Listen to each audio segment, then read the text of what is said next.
En esta, en estos días hemos estado viajando mucho con algunos hermanos de aquí que están sirviendo en la fuente a otro país y pensando en lo que hay que hacer cuando uno va al aeropuerto.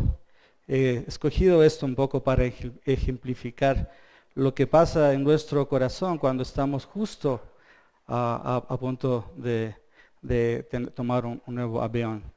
Eh, lo que suele pasar es que preguntamos a qué horas toca estar. Tenemos que estar 2 horas, 3 horas antes. Si ya hiciste el check-in 2 horas antes, pero mejor 3 horas antes. Después llegas al aeropuerto y buscas rápidamente cuál es la línea en la que tienes que hacer el check-in y prefieres hacerlo lo más pronto porque podría haber la posibilidad de que pierdas el vuelo, ¿verdad? Porque ellos son estrictos y en el momento que cierran ya no puedes entrar. Entonces hay muchas cosas que están pasando en nuestra mente.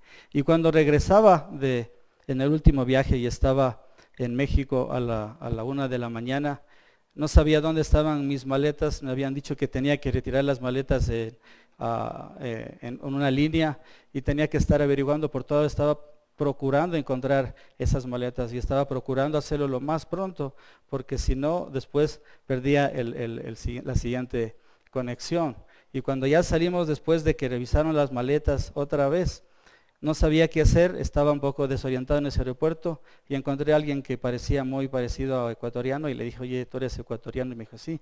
¿Estás yendo a Ecuador en el vuelo 684? Me dijo, sí. Entonces digo, ¿ya sabes dónde tenemos que ir? No, entonces busquemos y nos pusimos a buscar, etcétera, etcétera. El punto es que los dos estábamos muy animados en el hecho de que tenemos que subir a ese avión. Tenemos que subir a ese avión lo más pronto. Y mientras estábamos buscando, lo que pasó es que leímos mal, era el 675 el que leímos y después había sido el 672, entonces tuvimos que rectificar lo más pronto viendo las pantallas. Y una vez que ya estábamos sentados ahí esperando, dijimos ya, ahora sí, nos toca el siguiente paso que es ya esperar que ya venga el abordaje, etcétera, ¿no es cierto? Y tal vez muchos de ustedes han vivido eso. El punto es que hay una intención en nuestro corazón de entrar en ese avión. Y el autor de Hebreos durante los 4 capítulos ha hecho algo muy parecido. Aunque la salvación no depende de lo que nosotros hagamos, el autor de Hebreos nos ha dicho, nos ha dado exhortaciones, nos ha dicho temamos pues, nos ha dicho que nosotros debemos perseverar en la salvación. Y ahora el autor de Hebreos nos dice, procuremos entrar en ese reposo, procuremos entrar en la salvación. Y basado en esta idea un poco, yo quiero argumentar primeramente de que la palabra de Dios es muy clara al mostrar que la salvación es una obra de Dios. Pero esa salvación está conectada también con las obras. Y quiero pedirle, por favor, que si puede abrir su Biblia y vamos a Romanos el capítulo 2 y vamos a leer el versículo 5 y 6. Si es que no tiene su Biblia, aunque prefiero que usted abra su Biblia, está también en la pantalla. Y aquí dice más, por causa de tu terquedad y de tu corazón no arrepentido, estás acumulando ira para ti en el día de la ira y de la revelación del justo juicio de Dios, el cual pagará a cada uno conforme a sus obras. Pagará a cada uno conforme a sus obras. Aquí vemos la recompensa de todas nuestras obras. Pero tal vez seguro tú dices como que esta idea no cuadra tan bien con lo que la palabra de Dios nos muestra, ¿verdad? Porque alguien puede decir nuestras obras para Dios son como un trapo de inmundicia, dice Isaías 66:4. Y estamos de acuerdo, y estoy de acuerdo que la palabra de Dios dice que nuestras obras no nos pueden justificar. Pero en el versículo anterior leemos que pagará a cada uno conforme a nuestras obras. Y es más, si leemos en Apocalipsis, vamos por favor a Apocalipsis 14:3. En Apocalipsis 14:3 dice, oí una voz desde el cielo, me decía, escribe, bienaventurados de aquí en adelante los muertos que mueren en el Señor. Sí, dice el Espíritu, descansarán de sus trabajos porque sus obras con ellos siguen. Y aquí yo me pregunto, ¿cómo es? A ver, ¿cómo es esto? Porque se supone que ellos ya murieron. Pero el texto es súper claro y dice, porque sus obras con ellos siguen. Y luego nosotros podemos también leer en Hebreos 6:10, porque Dios no es justo para olvidar nuestra obra y el trabajo de amor que habéis mostrado hacia su nombre, habiendo servido a los santos y sirviéndoles aún. Estas obras que nosotros vemos aquí no son las que están involucradas con el proceso de salvación. Más bien son el reflejo del hecho de que en mi corazón está pasando algo. Y ese algo viene de Dios mismo. Y es que la salvación que Dios provee hace que mi corazón quiera hacer estas buenas obras. Y de alguna manera la palabra de Dios también nos está mostrando que hay una recompensa para aquellos que están buscando y procurando hacer buenas obras, los que están procurando entrar. Entonces nosotros, y el autor de Hebreos nos anima a que nosotros perseveremos en su palabra, que perseveremos en tener una vida cristiana. Estoy seguro que la fuente y quien pone el ánimo en nosotros de hacer estas buenas obras es de Dios mismo. ¿Por qué? Porque para Dios es toda la gloria, ¿verdad? Filipenses lo dice muy clarito, de que de Él nace el querer como el hacer en cada uno de nosotros. Y tal vez tratando de contrastar estas dos cosas, el hecho de decir que la salvación depende de Dios y que también yo tengo que hacer buenas obras, ahí encontramos tal vez una tensión, algo que se hace muy difícil en tratar de concordar. Pero es lo que la palabra de Dios dice. Estas obras son parte de nuestra vida cristiana. Tal vez alguien puede decir, pero Dios ya me compró a mí, Dios ya pagó en la cruz y yo soy salvo. Y es verdad, la idea de que de la salvación es algo que ocurrió en el pasado. Y entonces dices, bueno, yo ya he venido a Cristo, yo ya he sido salvo, y todo esto es cierto, todo esto es cierto. Pero la pregunta que quiero hacerte a ti es, ¿cómo sabes tú que has venido a Cristo? ¿Cómo sabes tú que realmente estás en Cristo? El autor de Hebreos nos dice, si es que estás perseverando, si es que tu corazón, si tu vida está perseverando en la palabra, si tú estás perseverando en buenas obras, si estás procurando. Pero esto es solamente el fruto de lo que hace el Espíritu Santo en nuestro corazón cuando somos renovados. Entonces, por un lado, afirmamos que la salvación es un hecho que ocurrió en el pasado, y por otro lado, afirmamos que las buenas obras son un reflejo de algo que está pasando en mi corazón a través del Espíritu Santo. En el primer punto, por ejemplo, la salvación es algo que ocurrió en el pasado. Y el pastor J nos hablaba en Efesios 1, que dice que hemos sido escogidos antes de la fundación del mundo. O sea que quiere decir esto que la salvación que yo tengo en realidad es un tema que es eterno, o sea, desde antes de la fundación del mundo, dice el Señor. Yo no sé tú, pero yo no estuve cuando Dios escogió antes de la fundación del mundo. Y la verdad es que ninguno de nosotros estuvo allí cuando Dios decidió escoger quiénes son salvos. La pregunta es, ¿cómo sé yo si soy salvo? Y la respuesta la tenemos en el capítulo 4 de Efesios también, que ya vimos. Si vivimos como es digno de la vocación con la que fuisteis llamados, dice Efesios 4:1. Colosenses también lo dice, nos comunica lo mismo. Dice que ya hemos resucitado con Cristo. ¿Cómo sé si yo he resucitado con Cristo?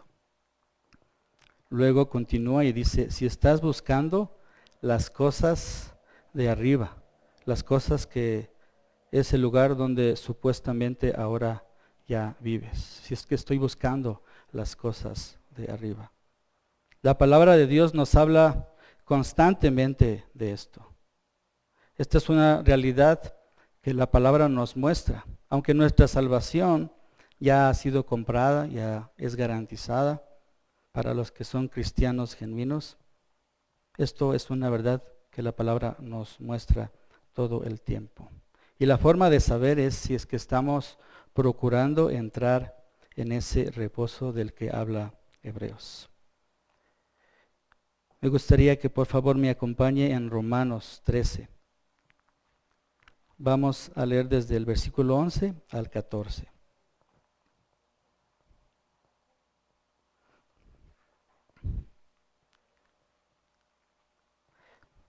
Pablo afirma lo siguiente: y esto conociendo el tiempo, que ya es hora de levantarnos del sueño, porque ahora está más cerca de nosotros nuestra salvación de cuanto creímos. Aquí Pablo está diciendo que la salvación está más cerca.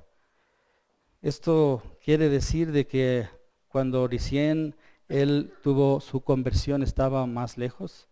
No, la verdad es que él está pensando en lo que viene después, cuando su cuerpo sea glorificado. Y luego continúa y dice, la noche está avanzada y se acerca el día, haciendo referencia al día en cual él va a estar en la presencia de Dios. Y luego continúa y dice lo siguiente, y quiero que por favor ponga mucha atención, porque eso es lo que la palabra de Dios nos dice en este momento. Desechemos pues las obras de las tinieblas y vistamos las armas de la luz. Aquí nos dice otra vez, hay que perseverar mientras estamos en esta vida. Andemos como de día, honestamente, no en glotonerías y borracheras, no en lujurias y lascivias, no en contiendas y envidia, sino que vestíos del Señor Jesucristo y no proveáis para los deseos de la carne. No sé ustedes, pero para mí está clarito que también hay una responsabilidad que es producida por Dios mismo en mi corazón y que es una evidencia de que Dios me ha escogido y me ha permitido ser parte de su reino. Si tu corazón tal vez no estás observando esto, es el momento de tal vez pedirle en oración a Dios y buscar arrepentimiento.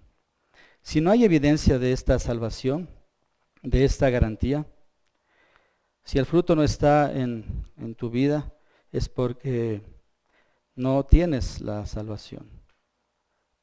Podemos tener mucha certeza de nuestra salvación si estamos andando en esas buenas obras de la cual habla la palabra de Dios.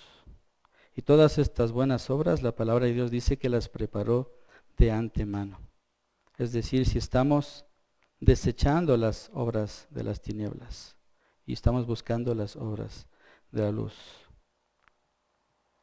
entonces tenemos la certeza de nuestra salvación si estamos perseverando, Y ojo, no estoy diciendo que nuestra perseverancia es la que nos salva. No, jamás, nunca.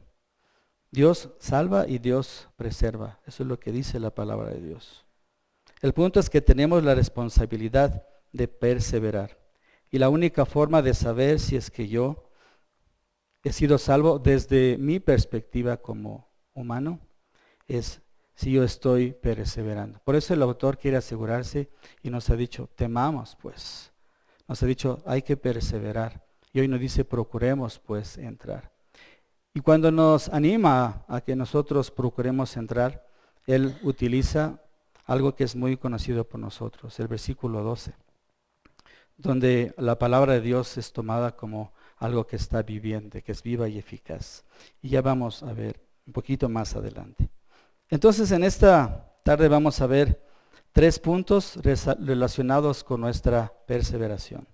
3 puntos relacionados con nuestra perseveración que el autor quiere que nosotros sepamos. El primer punto, debemos ser diligentes, que debemos procurar entrar. Así como el ejemplo que yo les daba de cuando estoy en el aeropuerto, cuando usted está en el aeropuerto. usted quiere ser diligente en cumplir los pasos, porque no va a haber chance. Usted podría quedarse. Aunque el ejemplo tal vez no cubre cómo es la perspectiva de Dios de la salvación, nos da la idea de lo que hace en nuestro corazón cuando algo está pasando dentro de nuestro corazón. Y ese algo es motivado por el Espíritu Santo, el Espíritu de Dios, cuando Él nos ha sellado y nos ha escogido como sus hijos. El segundo punto, debemos asegurar de no ser indiferentes a la palabra de Dios. Y tal vez tú puedes decir, sí, yo no soy indiferente, pero nuestra vida puede estar reflejando simplemente que en ciertas cosas sí y en otras no tanto. Y la palabra de Dios es clara, como lo vamos a ver. No debemos ignorar que daremos cuenta a Dios. Y esto es algo tan importante. Muchas veces hemos escuchado de que de cada palabra ociosa vamos a tener que rendir cuentas. Y aquí el autor nos está diciendo lo mismo. No debemos ignorar que daremos cuenta a Dios y va a maximizar esta idea y ya vamos a ver por qué. Entonces vamos al primer punto. Debemos ser diligentes. Hebreos 4:11. Por tanto, esforcémonos o procuremos, pues, entrar en ese reposo. No sea que alguno caiga siguiendo el mismo ejemplo de desobediencia. El autor se dirige a toda su audiencia. Todos deben escuchar esto. Y el objetivo de él es que después de haber leído el capítulo 1, 2, 3, 4 y todo lo que hemos visto, las personas tengan una actitud que sea la correcta en respuesta a lo que él ha mencionado. La idea de procuremos es de estar ansioso. Es como cuando estoy en el aeropuerto, yo ya quiero estar ahí rapidito. No sé si a ustedes les pasa, pero a mí sí, no quiero quedarme. Ya me he quedado a veces de 2, 3 vuelos y más bien quiero subirlo más pronto. La idea es esa, demostrar un gran interés, de dar tu mayor esfuerzo en esto, de ser diligentes. Y la misma palabra que usa el autor de Hebreos la usa Pablo cuando nos dice en 2 de Timoteo 2:15, procura con diligencia. La palabra es diligencia, presentarte ante Dios aprobado como obrero. Es la misma palabra. Ahora, pero si uno piensa que lo siguiente, por ejemplo, yo ya soy salvo, entonces como ya soy salvo, entonces no procuro entrar. ¿Estaría bien esa idea? No tiene tanto sentido. No, como ya soy salvo, no tengo que ser diligente en mi salvación, porque yo ya tengo mi boleto. Ya tengo mi boleto. El punto es que esta persona que piensa de esta manera no está entendiendo la salvación. La palabra de Dios dice que no has sido salvo.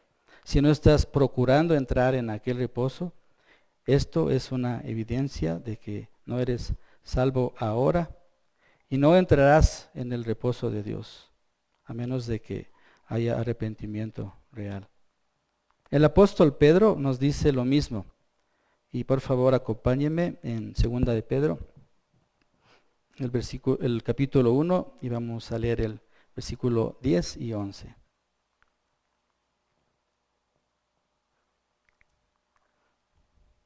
Así que hermanos, sed tanto más diligentes para hacer firme vuestro llamado y elección de parte de Dios. Porque mientras hagáis estas cosas, nunca tropezaréis, pues de esta manera os será concedida ampliamente la entrada al reino eterno de nuestro Señor y Salvador Jesucristo. Y luego más adelante, en el capítulo 3 de 2 de Pedro, en el versículo 13 y 14, dice lo siguiente: pero según su promesa, nosotros esperamos nuevos cielos y nueva tierra, en los cuales mora la justicia. Por tanto, amados, puesto que aguardáis estas cosas, observe, procurar con diligencia ser hallados por Él en paz, sin mancha e irreprensibles. No quiero que tenga que explicar algo más, porque está súper clarito lo que la palabra de Dios nos está indicando. Ahora la pregunta es, ¿cómo es que yo procuro entrar? ¿Qué es lo que yo debería hacer? Y el autor ya nos ha dado la respuesta anteriormente. Él nos dice, temamos, pues eso nos decía en el inicio de este capítulo, que tal vez en nuestro corazón hay una seguridad que es falsa. Que estoy pensando de que sí, como yo hice tal vez tal decisión o estoy acercando y viniendo acá a la iglesia, yo ya soy salvo.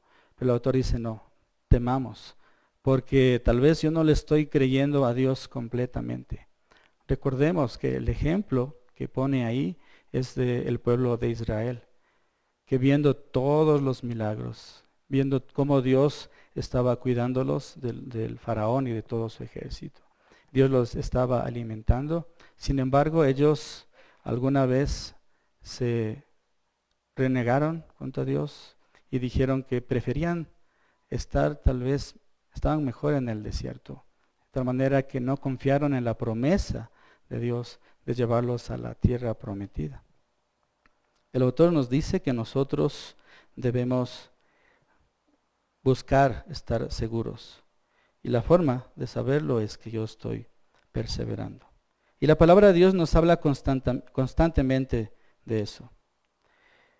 Vamos a abrir nuestra Biblia en 1 de Corintios 10. Y quiero pedirles que abra su Biblia en 1 de Corintios 10, porque el versículo que está puesto en pantalla solo es el versículo 11.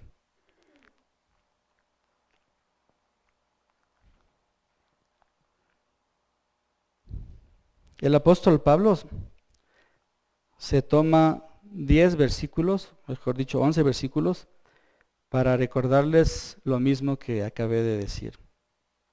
La idea es que todos estuvieron bajo la nube, todos fueron alimentados, todos recibieron la palabra de Dios, todos vieron las maravillas de Dios, todos se alimentaron del maná, todos, absolutamente todos los que eran parte del pueblo de Dios, vieron las obras de Dios. Ellos pudieron observar directamente. Y en el versículo 11, que es donde quiero que pongamos especial atención, él dice, estas cosas le sucedieron como ejemplo y fueron escritas como enseñanza ¿para quién? Para nosotros, para quienes ha llegado el fin de los siglos.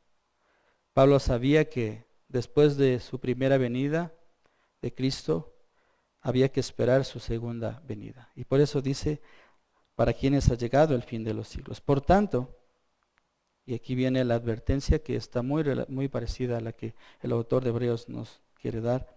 Por tanto, el que cree que está firme, tenga cuidado, no sea que caiga, dice el autor. El punto es que al ver el ejemplo de los israelitas, esto es para amonestarnos, de que nosotros estamos exactamente en la misma situación. Hablo de mi persona, de usted. Estamos en la misma situación. Yo estoy recibiendo la palabra de Dios. Usted está escuchando la palabra de Dios. Usted está abriendo su Biblia y leyendo lo que está en la palabra de Dios. Y sabemos que la palabra de Dios, ahora, como dice el autor de Hebreos, en los postreros días, es decir, hoy, Dios nos ha hablado por medio de ¿quién? Por medio de su Hijo. Y en Juan dice que Él es la palabra que creó los cielos y la tierra. Él es esa palabra. Él es el eterno Logos, como hemos escuchado alguna vez. Entonces nosotros debemos procurar entrar y hacer esfuerzo por entrar en el reposo de Dios. Esa es la primera advertencia que nos da el autor. Y esto nos lleva al segundo punto. El segundo punto es debemos asegurar de no ser indiferentes a la palabra de Dios. Y para eso el autor da el motivo de por qué nosotros debemos asegurar. Dice, porque la palabra de Dios es viva y eficaz, y más cortante que cualquier espada de dos filos, penetra hasta la división del alma y del espíritu, de las coyunturas y los tuétanos, y es poderosa para discernir los pensamientos y las intenciones del corazón. Así como Dios supo dentro de los israelitas quienes sí estaban creyendo y quienes no estaban creyendo, Ahora la palabra de Dios nos está diciendo lo mismo. La palabra de Dios discierne los pensamientos, las intenciones del corazón, y Él sabe exactamente si tú le estás creyendo o no le estás creyendo a Dios. Obvio es claro que Dios lo conoce todo, lo que pasa en nuestro corazón, porque uno de sus atributos es la omnisciencia. Él conoce absolutamente todo y no hay nada oculto ante Él. Pero aquí en este versículo nos está diciendo de manera explícita. Él nos está diciendo y está haciendo referencia a la palabra de Dios. Nadie va a poder engañar a Dios, ¿verdad? Dios tiene acceso a toda la profundidad de tu corazón, de mi corazón. Nadie va a poder esconder algo a Dios. Dios sabe más que inclusive nuestros propios pensamientos. Él sabe inclusive por qué es que nosotros estamos pensando de esa manera. La semana pasada vimos que lo que alimenta y lo que sale de nuestro corazón es lo que contamina, ¿verdad?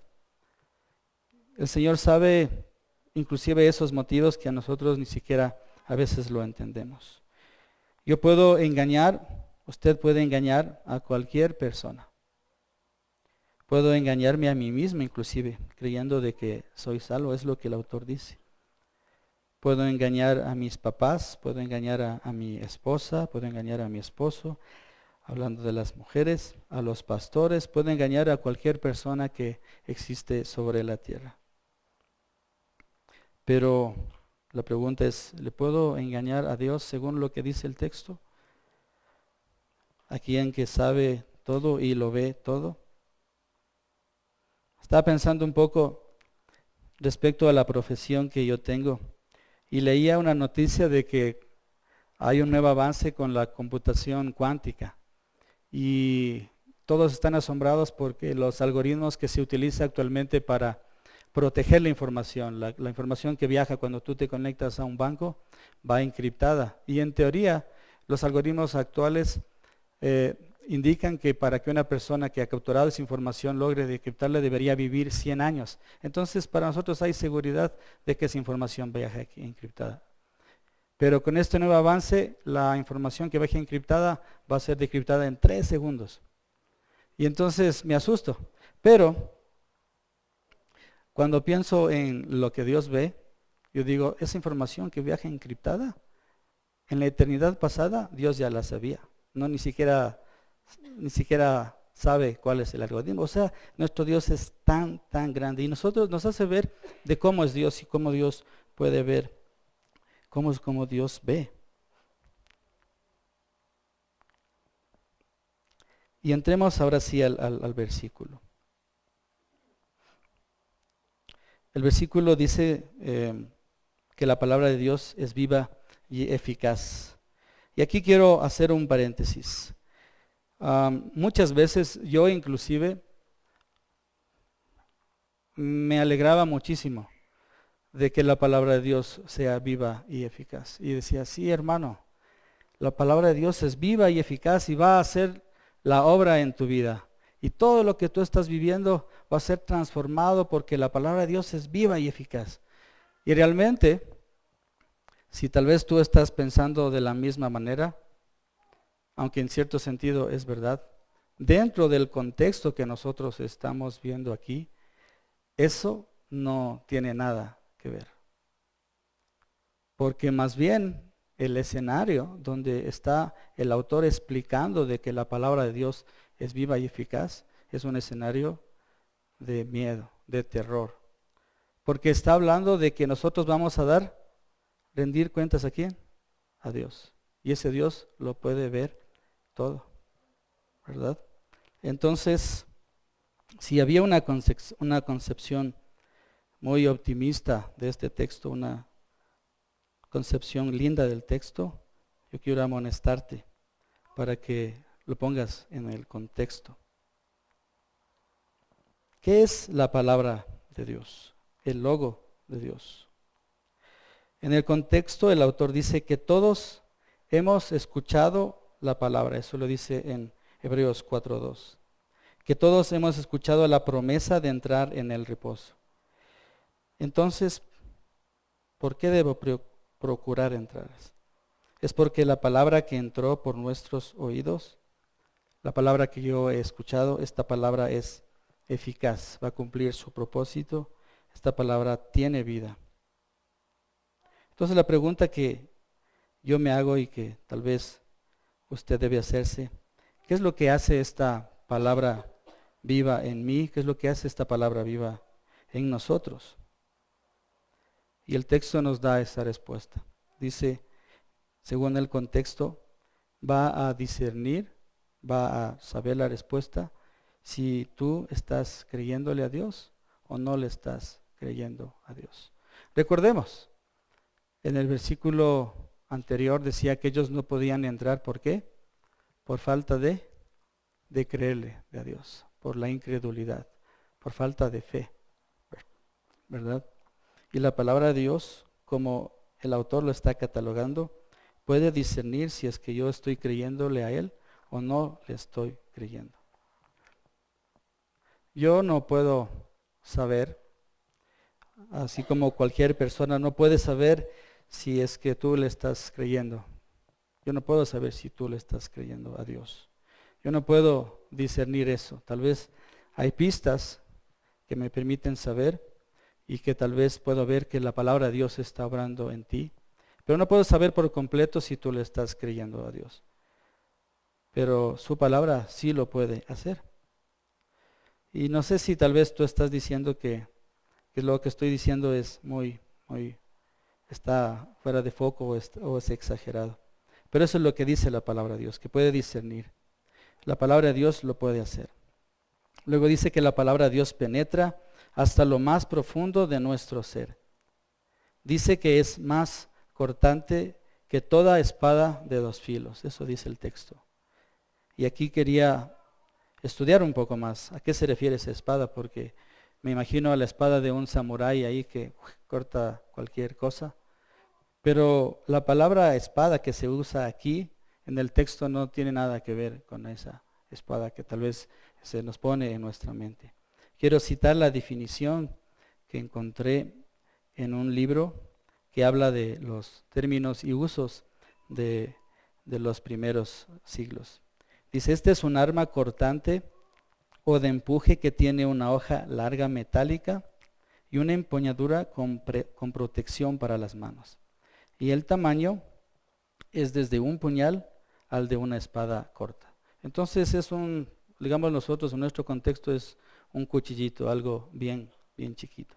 Y ya poniéndolo en el contexto, se trata de un cuchillo muy afilado en los dos lados.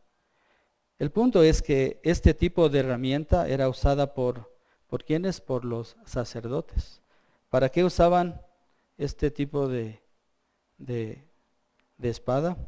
Para degollar los animales que iban a ser sacrificados, ¿verdad? Es decir, describe el instrumento más afilado, más cortante del primer siglo, utilizado por los sacerdotes para degollar los animales en el sacrificio. La idea para nosotros sería que describiría el elemento que tal vez venga a su mente que sea el más cortante que existe de ese tamaño, y tal vez podríamos relacionarlo con un bisturí o con una herramienta de un médico que puede diseccionar, abrir, pero así a nivel de cuidado, ¿verdad? Y siendo tan afilada esa espada, es capaz de penetrar hasta partir el alma y el espíritu, las coyunturas y los tuétanos. Ahora, ¿quién recibe el título de ser esa espada afilada? Es la palabra de Dios, la palabra de Dios. Ahora, otro no le llamo adjetivo porque adjetivo sería que califica a la palabra de Dios, pero aquí le dice que la palabra de Dios puede hacer cosas, está viva. Es decir, le pone un verbo como que fuese una persona. Y eso sí tiene mucho sentido. ¿Por qué? Porque Jesucristo es la palabra de Dios encarnada que viene a nosotros. Es el Logos que está en medio de nosotros. Dice que penetra hasta la distribución de tu alma y de tu espíritu. Aquí no quiero entrar en tratar de discernir cuál es la diferencia entre alma y espíritu, más que dar solo dos referencias que están equivocadas.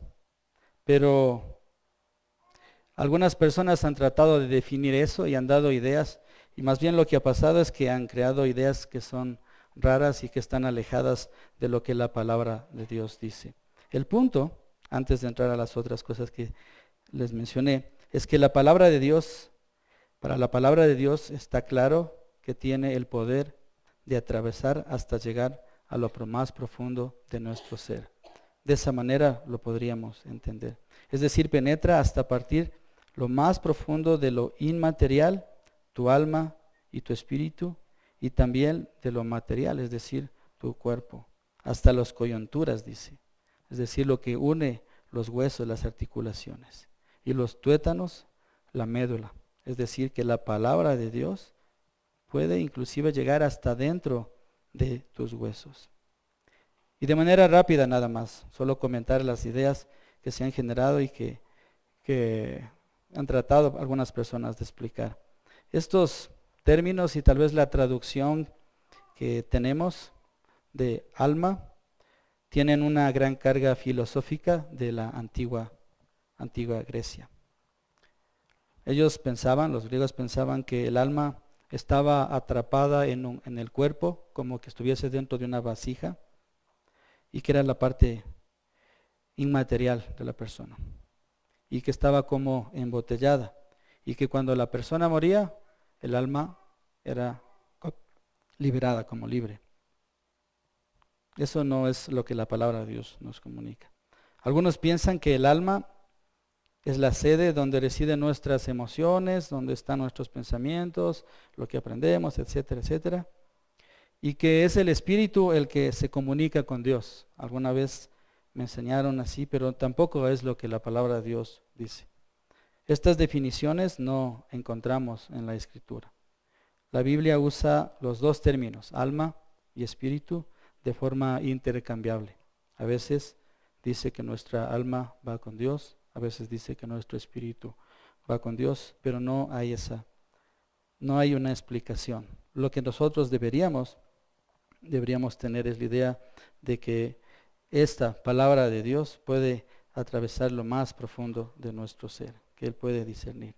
Y bueno, regresando a Hebreos 4, la idea es que la palabra de Dios penetra hasta lo más profundo de lo inmaterial y lo más profundo de lo material. Es decir, dentro de nuestros huesos. Entonces, la palabra de Dios discierne absolutamente todo, porque ha entrado hasta lo más profundo de nosotros. ¿Y quién es esa palabra? Yo puedo decir que es Dios mismo esa palabra. Él sabe lo que piensas y sabe por qué lo piensas. Él sabe más que tú. Y recuerda que esta es una amonestación, recuerda que esta es una exhortación. Entonces, ahora que hemos visto que la palabra de Dios lo discierne todo, que puede ir hasta donde ninguna otra persona puede ir, y ningún otro ser humano puede ir, que puede partir nuestra parte inmaterial y la parte material, ¿tiene sentido fingir que soy cristiano? La palabra de Dios discierne si yo soy o no lo soy. No tiene sentido decir que soy cristiano y realmente no buscar dedicar mi vida a Cristo al 100%. No tiene sentido porque Él conoce lo más profundo de mi corazón y Él conoce lo más profundo de mis intenciones. No tiene sentido fingir. Más vale procurar esforzarse en entrar en ese reposo de Dios. Y esto me lleva, para finalizar, al tercer punto, que voy a tratar de hacerlo lo más rápido posible por el tiempo. Y es interesante la transición porque el autor está hablando primero de la palabra de Dios, dice la palabra de Dios hablando de lo que Dios nos ha revelado, y después termina hablando de Dios mismo. Y él dice, no hay cosa creada oculta a su vista, hablando de Dios, sino que las cosas están al descubierto y desnudas ante los ojos de aquel a quien tenemos que dar cuenta. En otras palabras, yo creo que sí puedo usar de manera sin separarle, decir que la palabra de Dios ve mi corazón, Dios ve mi corazón. ¿Y quién es la palabra? Es Jesucristo, esa palabra. Por eso la palabra en Juan 1 dice que Él es, en el principio era la palabra. ¿Sí? En el principio era el verbo. Y ese verbo es el que nosotros sabemos que ha sido encarnado en Jesucristo. Jesucristo es esa palabra. Dice, no hay cosa creada oculta a su vista, no hay cosa como algo que sea invisible en la presencia del eterno Logos, la palabra de Dios. Cuando la luz está, la palabra de Dios está, no hay sombra allí. Y luego la parte más terrible es que todas las cosas, absolutamente todas las cosas están descubiertas y desnudas ante aquel a quien tenemos que dar cuenta. No sé usted, pero yo no me siento tan lindo delante de un Dios que es santo, delante de Dios que es santo. Yo lo que me siento es avergonzado.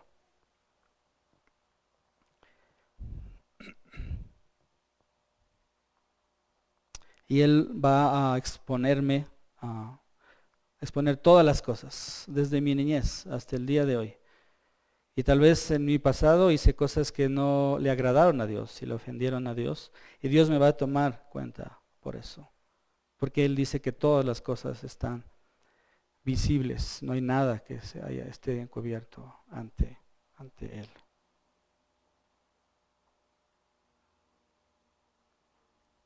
Tal vez en español la palabra abierta tiene la connotación de que es una caja que le abro y puedo ver allá adentro.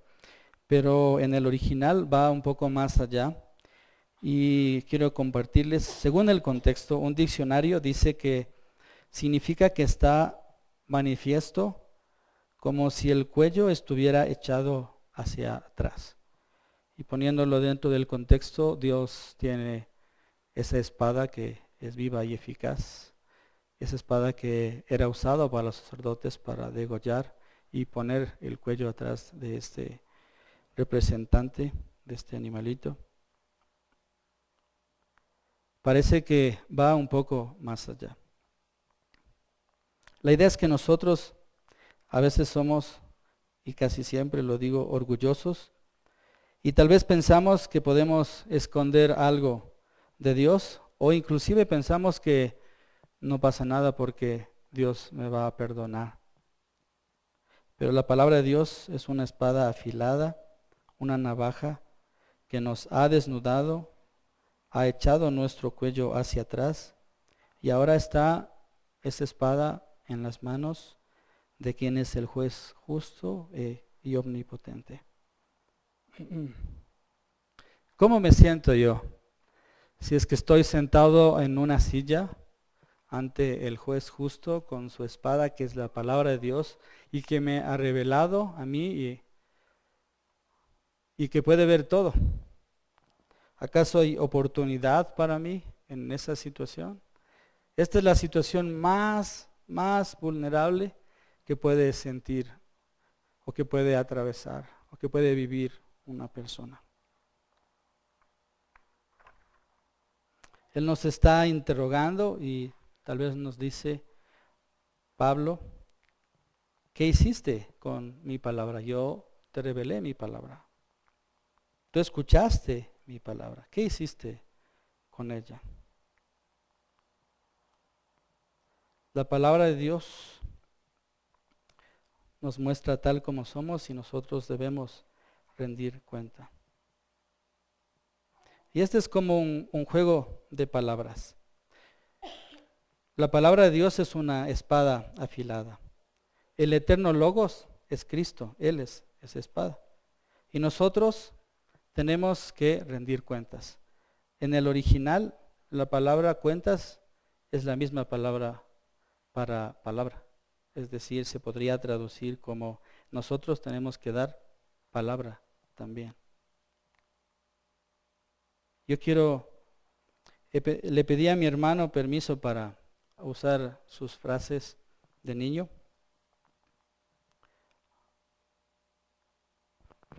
Cuando yo era niño les había contado que era bien malcriadito, entonces mi papá me tenía que disciplinar bastante. Y mi hermano era bien tranquilito. Y un día él fue conmigo y obviamente ya le hice hacer algo que no tenía que hacer. Entonces mi papá nos disciplinó a los dos. Y yo era como que ya sabía que mi papá me explicaba muy bien por qué me tenía que disciplinar. Y mi hermano era como que era su primera vez que iba a recibir disciplina de mi padre. Y recuerdo tan clarito que se puso de rodillas y él dijo estas palabras: conversemos, conversemos. Y después dijo, negociemos, negociemos. Estaba tratando de evitar eso. Y mi papá lo escuchó. Y después de eso, obviamente, él explicó, creo que con otras palabras, abrazándolo, pero tenía que recibir disciplina. Mi pregunta es, ante un Dios santo, ¿voy a poder decir negociemos? ¿Voy a poder decir conversemos, te voy a explicar? La verdad de lo que nos muestra la palabra es que no hay chance, no va a haber oportunidad, ¿verdad? La palabra de Dios es una espada que lo analiza todo y lo ve todo y discierne las intenciones y pensamientos de nuestro corazón. Y hay algo muy bonito para finalizar, porque esto de aquí al estudiarlo es un peso que debe estar marcado en nuestro corazón. Y el autor da un giro. Este giro lo vamos a estudiar cuando volvamos otra vez a Hebreos. Y en el versículo 14 dice, teniendo pues un gran sumo sacerdote que trascendió los cielos, Jesús, el Hijo de Dios, retengamos nuestra fe.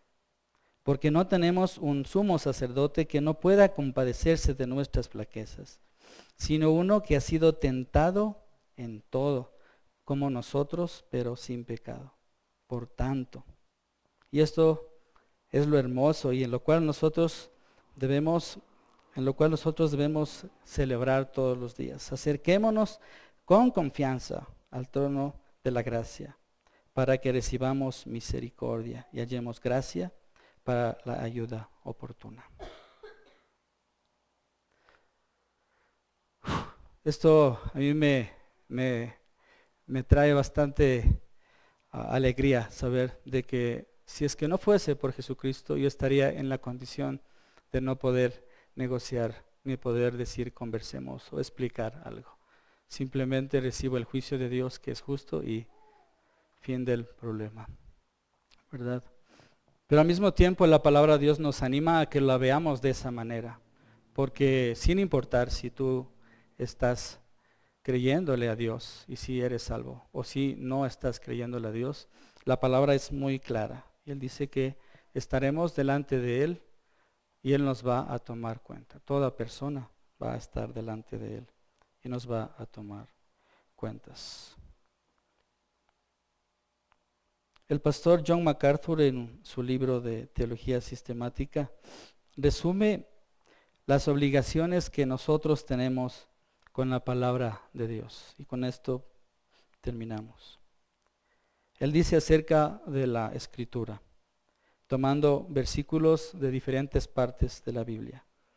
Y hay un trabajo que lo van a hacer en las comunidades. Ahí están esos textos escritos, para que ustedes puedan encontrar estas palabras ahí. Dice que nosotros debemos recibirla. Nosotros debemos orar con ella. Nosotros debemos alimentarnos de ella. Nosotros debemos obedecerla. Nosotros debemos honrarla. Nosotros debemos estudiarla. Nosotros debemos predicarla y enseñarla. Nosotros debemos imponer la palabra de Dios. Debemos discipular con ella. Y al final dice, nosotros debemos temblar ante su palabra. Oremos. Padre, te doy gracias por tu palabra.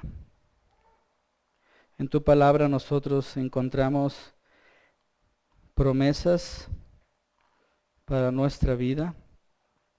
encontramos la descripción de los atributos para que podamos entender en nuestra mente finita lo poquito que nuestra mente puede entender de un Dios tan hermoso y tan grande. Y tu palabra nos muestra de que vamos a estar ante tu presencia algún día, rindiendo cuentas de todas las cosas.